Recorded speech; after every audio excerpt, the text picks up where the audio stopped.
History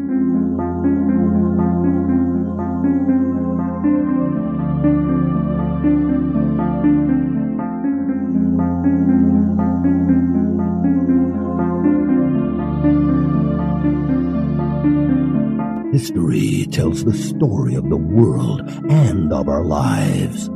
Sometimes that history goes bump in the night.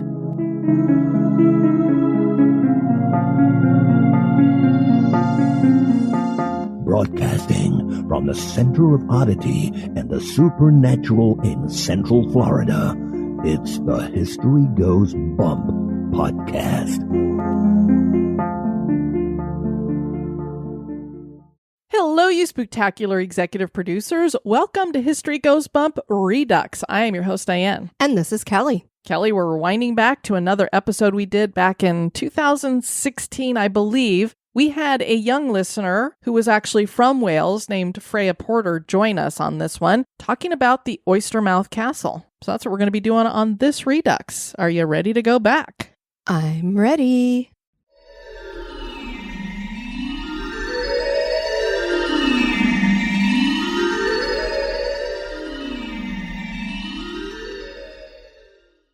Oystermouth Castle is located in a small resort village in Wales that is named Mumbles. The original castle was built here several thousand years ago and sits atop a 40-foot limestone ridge overlooking the village. Limestone, there you go. You know it's going to be haunted. It found itself frequently under attack and was under the ownership of several prominent families through the years. One of those owners just may be hanging around in the afterlife as one of our infamous ladies in white. Join us for the history and hauntings of the Oystermouth Castle.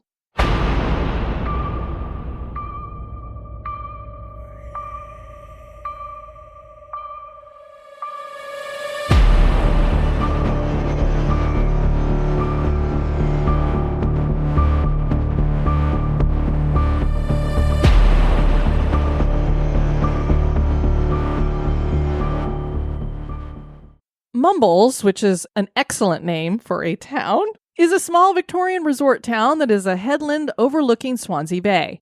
It has a pier there that was the endpoint for the Mumbles Railway, which was the oldest passenger railway in the world at the end of the 1800s. It was dismantled in the 1960s with a lot of controversy. There were people in that village that were not happy about that. Crop growers first came to the area around 5,000 years ago. But the first major civilization was thought to be the Romans. They invaded Wales in 48 AD and stayed until 383 AD. Before them would have been tribes of Celts. The Normans invaded shortly after they conquered England under William the Conqueror. By 1094, William's son had complete control of Wales. The Welsh hated the Normans and considered them cruel, so they fought back many times, leading the Normans to build castles for defense. The Oystermouth Castle is one of these castles. There are historians who believe that a native Welsh care was here before the Norman castle, and it was built to protect the river to Alway. The first Oystermouth Castle was founded by William de Lodron, following the capture of Gower by the Normans in 1106. But as most starter-pack castles were in those times, it was of the Motte and Bailey design on the hill, and none of the original structure has survived. Mottes were mounds that castle keeps were built upon, and these mounds overlooked a lower area that was fenced off. This fenced-off area was considered a courtyard and known as the Bailey. This design was easy to build and cheap because they were mostly made from earth and wood. This design originates in 950 and was brought to Great Britain by the Normans. The Normans came from northern France, and Normandy is named for them. These Motte and Bailey castles were key to the Normans' successful capture of the British Isles. During the 12th century, the weak structure of Oystermouth Castle began to be replaced with stone. The structure was constantly remodeled and built upon thanks to the successive Welsh uprisings that kept destroying the buildings. A Welsh uprising burnt the castle down in 1116, and this was led by Rhys ap Griffith, who was a powerful and successful Prince of Wales. And let me just say right now, these are all going to be a bunch of Welsh names. We're going to try our best with the pronunciations. I have a little bit of Welsh in me, but I can't speak it. I was just about to say, well, then you say him, Kelly. I don't have any Welsh in me. It was rebuilt as a Welsh fortress, only to be destroyed again when the Normans retook it in 1137. In 1135, a large Norman force was wiped out by the army of Hywel up Meredith. Lord Rhys of Deabarth plundered Gower in 1189 and besieged Swansea for 10 weeks in 1192. In 1215, Llewellyn the Great invaded Gower and reclaimed the castle for the Welsh. There's some controversy on who exactly took and possibly burnt down the castle in 1215. A pamphlet states that Rhys Grug and Rhys Ieuanc, allies of Llewellyn up Yorwith, known in English as Llewellyn the Great, the greatest prince of Gwynedd, attacked Swansea and then started for the castle of Ystum Fynarth. And that's actually literally how you say Oystermouth in Welsh. It's Ystum Fynarth. At least I think that's what it is. And encamped around it that night. And the next day they took the castle and the town. This seems to have been simplified in history to be attributed just to Llewellyn the Great, but it did fall back into Norman hands. Llewellyn ap Griffith, Prince of Gwynedd, laid to waste all of Gower in 1257. And despite Edward I's defeat of Gwynedd in 1287, Rhys ap Meredith attacked and burnt Swansea and took Oystermouth. Between 1403 and 1405, the whole of Gower was probably controlled by Owain Gwynedd, like most of Wales. All accounts still maintain that all the Welsh rebels were supported by the Welsh people of Gower. Fun fact, King Edward Longshanks, whom many are probably familiar with because of the film Braveheart, visited the castle in 1284. What a jerk he was. Yeah. Throwing people out windows and such. In the 13th century, the de Broadduses, then lords of Gower, made Oystermouth Castle their chief residence over Swansea Castle. They rebuilt the castle in stone, and most of the structures left today are from that period. One of the standing structures is the chapel, constructed by Lady Alina, sometimes referred to as Alidora de Mowbray. She had a tumultuous life. She was the daughter of William de Broaddus, Lord of Gower. William de Broaddus was apparently extremely unpopular with his tenants, and in 1203, one of them complained to the king himself. He was kidnapped by the steward of Oystermouth Castle, John Iwain, in March and imprisoned in the castle until he withdrew the complaints. So I guess you don't go to the king and complain about stuff. Okay. I withdraw my complaint. Yeah, can I get out of jail now? Alina married her first husband, John de Mowbray, in 1298. He was 12 at the time, and she was 7. Oh my. Okay, children marrying children. Yeah, I guess that's the way they did things then, you know. John de Mowbray is properly named as Yorkist in the War of the Roses. After her husband's execution for his participation in the 1322 insurrection with Thomas of Lancaster, Alina fled by boat from Gower to Devon, but she was captured and imprisoned in the Tower of London. Ooh, what a horrible place to have to be put. On her release, she obtained confirmation of ownership of Gower for her and her heirs from King Edward III, and was Lady of Gower and Oystermouth Castle with her second husband, Richard de Paschal, whom she met while the two were prisoners in the Tower of London, until her death in 1331. So I guess they just glanced at each other across the cells and, hey, gave a little wink. Meet you after we get out of this place. Good grief. Her cause of death is factually unknown. The use of her chapel was short-lived because the chief residence of the Gower lords was moved elsewhere after her death. The castle fell into disrepair over the centuries, but in the 1840s, George Grant Francis attempted to restore it while it was under the ownership of the Duke of Beaufort. In 1927, the Duke gave the castle to the Swansea Corporation, and today it falls under the responsibility of the Swansea City Council and the local organization Friends of Oystermouth Castle. In 2010, a £3.1 million conservation project was launched to preserve what remains of the castle. The restoration works have uncovered many new murals, staircases, and various artifacts, while opening up new areas of the castle for the public and constructing a 30-foot high glass viewing bridge. The site was reopened to the public in 2012. It also runs various events throughout the year, including a haunted castle experience in October. Anybody who lives near Swansea, you have got to go to that. I can't imagine getting to do a haunted house attraction in a castle that's actually haunted. The main ghost story surrounding the castle, and one that has many reported sightings, is the ghost of the Eternal White Lady. Yes, we have another one. Every place seems to have one lady in white somewhere. The ghost is of a young woman wearing a white robe or dress, usually seen around the exterior of the castle. She always seems to be crying, and the back of her clothing is torn open, revealing large, bloody gashes. It has been suggested that she was the victim of whipping, and there is a whipping post located in the castle's dungeon. Several theories as to her identity have been put forward, including that she was simply a prisoner or a servant, but the most popular is that she is the spirit of Alina de Mowbray herself. The lack of information surrounding her death only adds to the credibility of this claim.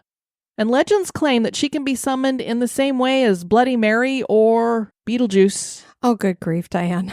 Beetlejuice? Should I say it again? Say it. Beetlejuice! Great movie.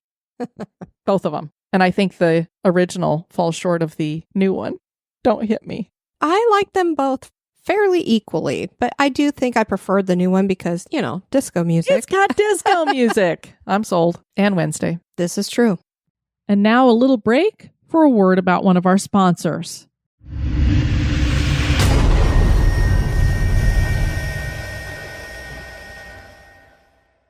There are many stories about her. The lady in white, that is, not Wednesday Addams. Good grief. A family was picnicking on the property and the children had run off to play. After a short period of time, the children came running back to their parents, screaming and clearly frightened. They told their parents that they had seen a scary lady who was dressed in a long white robe with a cord fastened around her waist. The children said that she looked like she was crying, even though they couldn't hear her crying. The father went to investigate with the kids leading the way, and he saw the woman in white as well, just as the children described. She was clearly crying, so he approached her and she turned her back to him, and he saw that the top part of her dress was ripped to shreds, and her back was raw and bleeding from countless lacerations. And then she disappeared. Can't imagine how scary that would be for kids. It's bad enough to see a woman who seems to be crying and you can't hear her, and then you see that she's got her back all ripped up and everything. The website Pure Spirit shares, in May 2011, a construction worker was tapped on the shoulder while trying to reopen a murder hole. Murder holes, these are window-like slits in the sides of the walls, were used by defenders to pour boiling oil, water, or even burning tarred sand down on attacking soldiers. Yikes. The scene of many horrific deaths. The incident made the local press, and the worker, Mike Smith, told reporters, "I don't usually believe in the paranormal, but it was a strange experience, and I know other staff have experienced some odd goings-on at the castle too. Nothing like this has ever happened to me before, but there are also stories of people walking dogs close to the castle and seeing their dogs barking hysterically at absolutely nothing at all. Other contractors have had experiences too. During a conversation between building contractors and a project manager near the castle's gateway passage, a figure appeared in the courtyard and began to walk towards them. Then it turned and headed towards the village. These two contractors also had another experience. This took place at 8:30 in the morning, before any other staff were on site. They were positioned to the left of the gateway passage and not in line of sight of the gateway entrance. They heard the footsteps of someone walking through the entrance and up the passageway. Since the castle gate was locked, they were puzzled and moved to look down the passageway, but there was nothing to be seen." The website Visit Swansea Bay shares this story. A local man was taking his dog for a walk near Oystermouth Castle. He lost sight of the dog for some moments, and when he whistled, the dog did not return. So he began to search for it.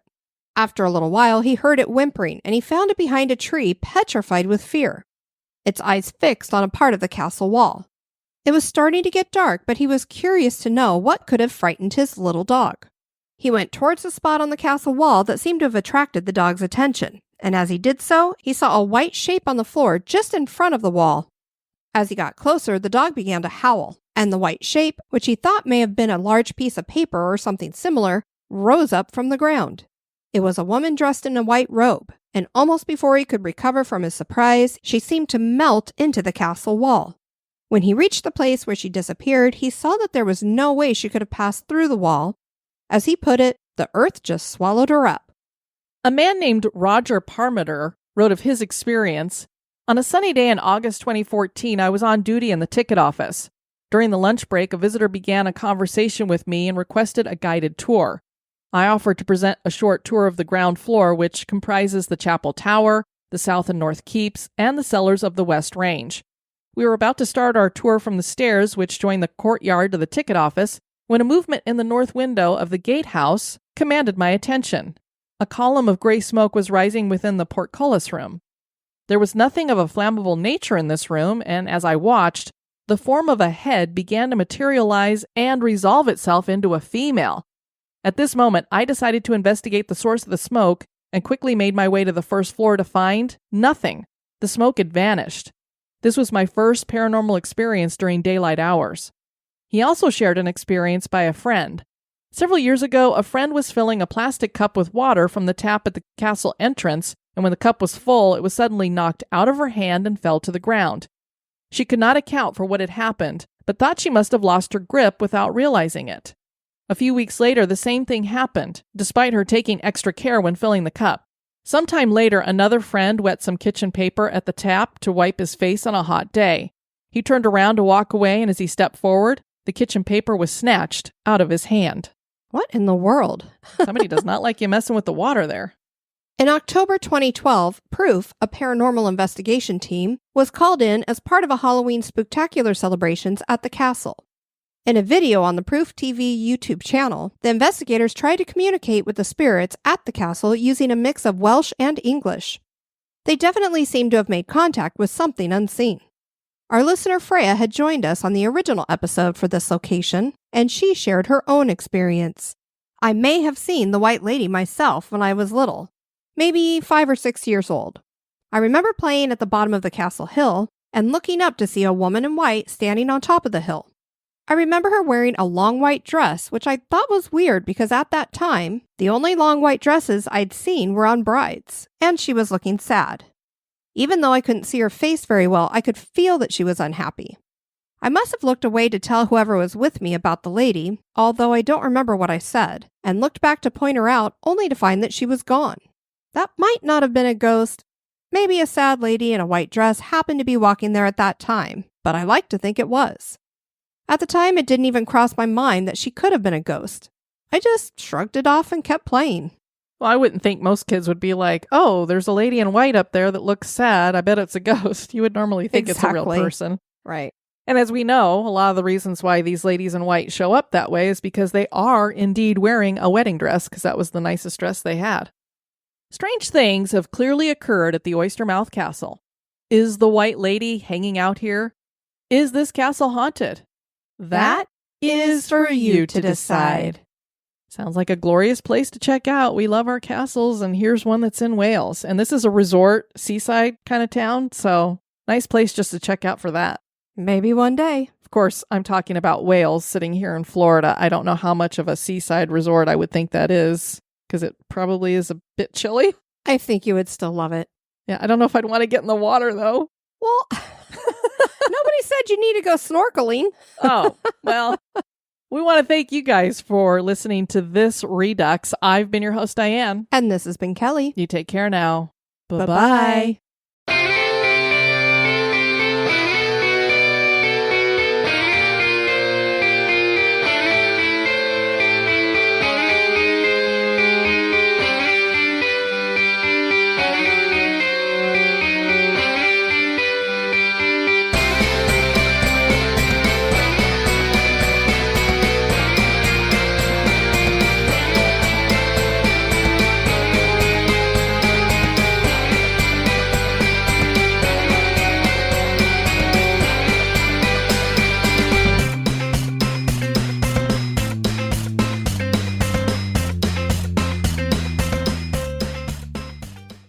Following the capture of Gower by the Romans in 1106. Normans. Oh my God. What did I say? Romans. I mean, they were there before them, so. But I literally read in my head Normans, and that's what came out of my mouth. That's the issue. I read Normans in my head and said Romans out of my mouth. Exactly. It was rebuilt as a Welsh fortress, only to be destroyed again when the Romans retook it in 1137. You just said Romans, too. Did I? You did. We're both having it's in our wheelhouse. Now we're both having the Norman-Roman issue. We could make a song of it. We're the Romans, the Normans, or we're the Normans, the Romans. Da-da-da-da-da-da. Okay. How about no? Okay. Dang it, I thought we were going to get rich.